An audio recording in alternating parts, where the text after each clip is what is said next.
সূরা আরাফের 34 নম্বর আয়াত, সূরা ইউনূসের 49 নম্বর আয়াতে আল্লাহ বলেন লিকুল্লি উম্মাতিন আজাল, প্রত্যেকটা মানুষের মরণের সময় নির্ধারণ করা। ইদা জাআ আজালুহুম লা ইস্তাখিরুনা সাআতাও ওয়া লা ইস্তাকদিমুন, মরণ আসলে এক সেকেন্ড আগেও না পরেও না, ওই সময় তার মরণ হবে, কোনো সন্দেহ নাই।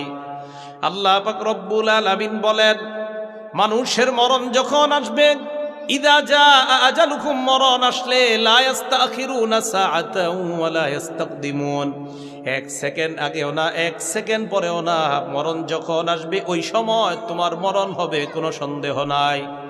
মরণ যাদের আসে, ভালো মানুষ মৃত্যুবরণ করার আগে তার 10-20 দিন আগে দেখবেন তার আমল সুন্দর হয়ে যায়, আমল বেড়ে যায়। তিরমিজি শরীফের 2142 নম্বর হাদিসের বর্ণনা,